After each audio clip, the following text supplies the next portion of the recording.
अनुमान नहीं था कि यादव और मुसलमान का वोट प्रशांत जी को मिलेगा। प्रशांत जी आए हैं, अच्छी बात है, चुनाव जीते हैं, जो वादा किए हैं क्या संभव है उसको करने का प्रयास वो करेंगे, अच्छी बात है। एक पार्टी बनाएंगे, पूरे बिहार में लड़के देख चुके हैं और पुनः वो लड़के देख ले। नमस्कार, आपने देखना शुरू कर दिया है बिहार न्यूज नेटवर्क। मैं हूं शशि रंजन। आज हमारे साथ खास चर्चा में भाग लेने के लिए बीजेपी के वरिष्ठ नेता रवि रंजन जी मौजूद हैं। मैं जानूंगा कि आखिर बिहार में बीजेपी जिस तरीके से बांकीपुर विधानसभा चुनाव को लेकर गोलबंद हुई और नितिन नवीन जी का सीट था, उस पर आज विशेष चर्चा करेंगे। आखिर बीजेपी की डिफीट क्यों हारी बीजेपी इस सीट से। सर, सबसे पहले आपका मेरे चैनल पर स्वागत है। क्या कहेंगे सर, जिस तरीके से बीजेपी की हार हुई बांकीपुर विधानसभा पर, क्या कहेंगे सर? देखिए, बांकीपुर विधानसभा का चुनाव जो था, तमाम बुद्धिजीवी लोग वहां हैं। 3-4 फैक्टर जो था भारतीय जनता पार्टी को वहां ले डूबा। सारे लोग लगे वहां। यूजीसी कानून, भरत तिवारी हत्याकांड, नीट छात्रा के साथ हुआ, उसके बाद छात्रों पर जो लाठी चली।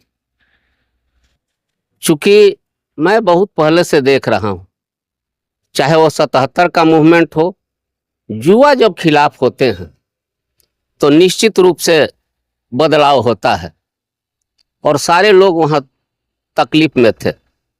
भारतीय जनता पार्टी प्रयोग कर रही थी और निश्चित रूप से जब किसी व्यक्ति का ज्यादा अहंकार हो जाता है तो उसका पतन भी होता है। एक सबक मिलेगी। भारतीय जनता पार्टी बहुत बड़ी पार्टी है। हम लोग इस पर मंथन करेंगे आखिर क्यों ऐसा हुआ। कार्यकर्ताओं की उपेक्षा हुई। जहां तक बीजेपी की हार की बात है तो इसमें बहुत सारे फैक्टर जो है, चुनाव ऐसे समय में हुए, दिल्ली में जो है प्रोटेस्ट कर रहे थे, वो मुद्दा भी जो है जिस तरीके से बिहार में देखने को मिला। दिल्ली में आंदोलन हो रहा था, बिहार पूरा जल रहा था, कहीं न कहीं इसका तो प्रभाव नहीं पड़ा? एकदम इसका प्रभाव पड़ा है। सारे फैक्टर संयोग से उसके साथ हो गया। प्रशांत जी अच्छे लोग हैं, चुनाव जीते हैं। बिहार में एक नया समीकरण भी हो सकता है कि बने, और वहां जो एक जनादेश दिया तो राजद के लिए भी खतरे की घंटी है। राजद की जमानत जब्त हो गई। जी जी बिल्कुल, राजद की जमानत जब्त हुई और जो उनका कोर वोटर था मुसलमान और यादव, उसका झुकाव प्रशांत जी के तरफ रहा। आरजेडी के कैंडिडेट को नकार दिया। जात से ऊपर उठकर वहां चुनाव हुआ। 30 वर्षों से जो ये चल रही है कि दो ही यहाँ पर है विकल्प, चाहे इंडिया को, एनडीए गठबंधन को दे, चाहे उस अलायंस को दे, एक तीसरा रास्ता आया है। जो नोटा पर लोग दबाते थे तो यहाँ तीसरा विकल्प हुआ। और जो इनका कोर वोटर था बीजेपी का, जो शुरू से भूमिहार समाज इनके साथ था, कहीं ना कहीं भीतर से उसको चोट पहुंचा है और इस बात को ये लोग समझ नहीं पाए। चाहे वो विजय सिन्हा का घटना हो, देवेश जी की घटना हो, तमाम चीजें हैं।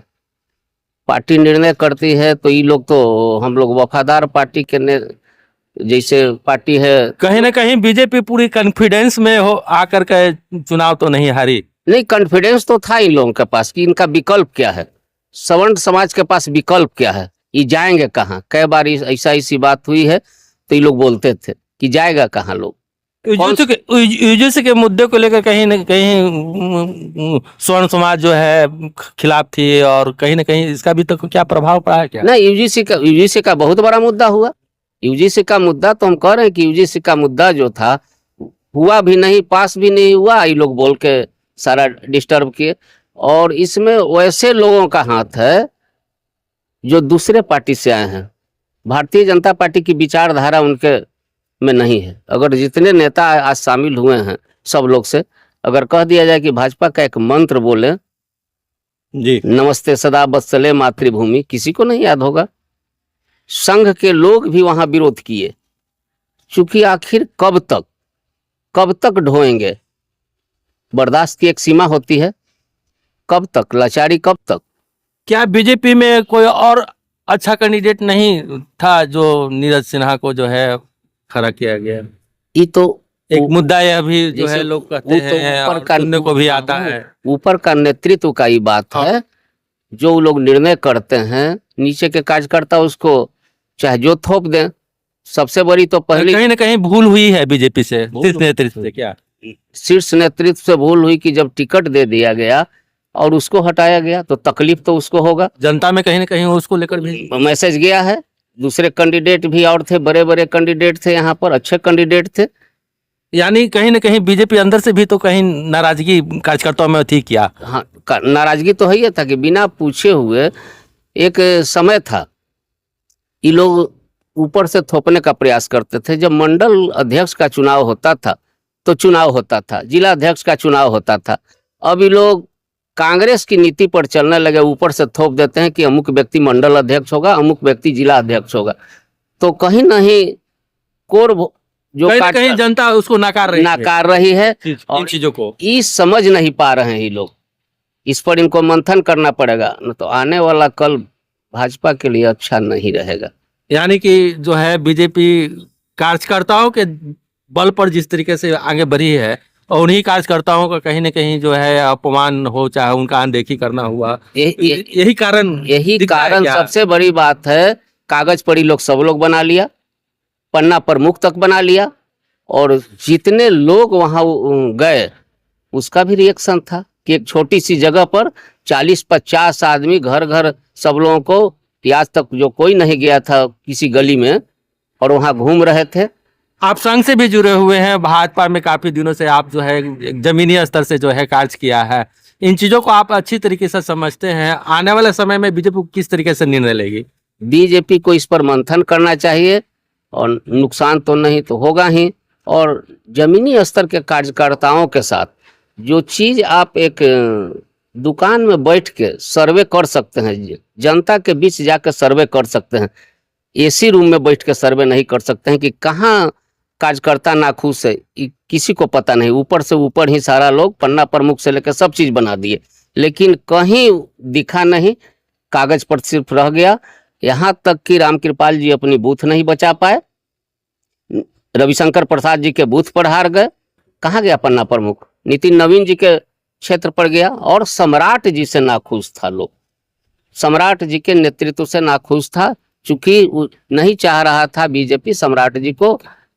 ऊपर का नेतृत्व का आदेश था, हम लोग सब कुछ स्वीकार किए उसको, और कहीं ना कहीं इसका भी कहीं ना कहीं नीतीश जी के मुख्यमंत्री न रहने से भी इसका क्या इम्पैक्ट पड़ रहा है? क्या जनता वोटरों पर असर पड़ा? उस समुदाय के लोग भी भाजपा को वोट नहीं दिया, बोल के सारा चीज कह रहा था कि नहीं ये तो अपमान हुआ, तो उनको नहीं दिया।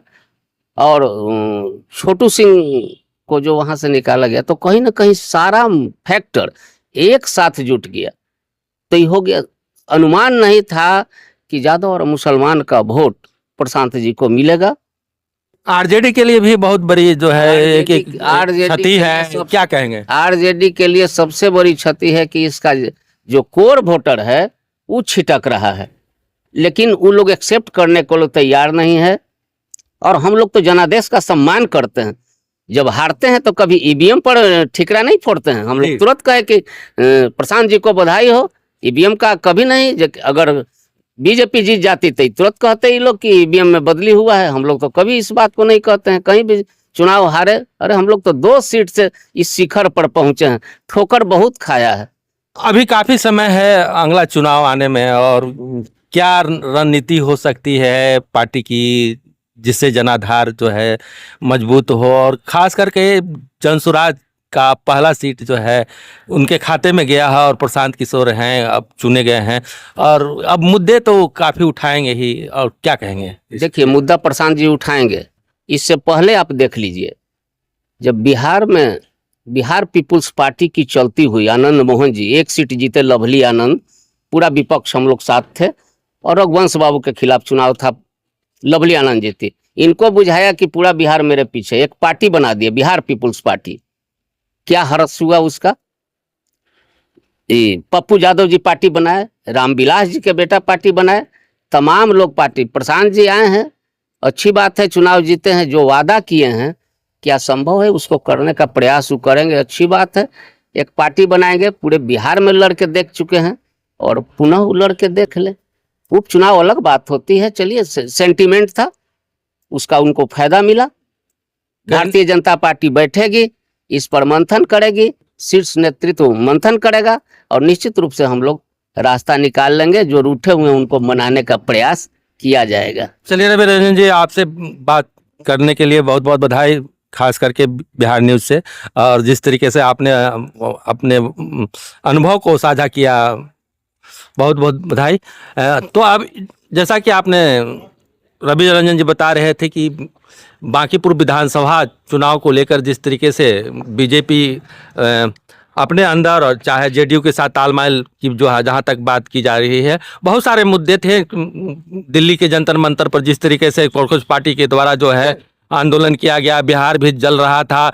सारण की बात की जाए, वहाँ भी छात्रों ने जिस तरीके से प्रदर्शन किया। युवा पीढ़ी आजकल काफ़ी जो है बढ़ चढ़ कर जो है राजनीतिक माहौल को समझते हैं, और ख़ास करके ग्रामीण परिवेश में रहने वाले बच्चे जो होते हैं वो अच्छी तरीके से जानते भी नहीं हैं, और ख़ास करके और ऐसे मुद्दे को लेकर जो है कहीं अगर देश में चर्चा होती है तो कहीं ना कहीं युवा वर्ग ज़्यादा प्रभावित होता है, और उसी ओर जो है युवाओं की झुकाव भी होती है। कहीं ना कहीं इसका फायदा जो है जनसुराज को मिला, और प्रशांत किशोर जो है सीट बचाने में कामयाब रहे। कैमरा पर्सन आज़ाद के साथ शशि रंजन, बिहार न्यूज़, पटना।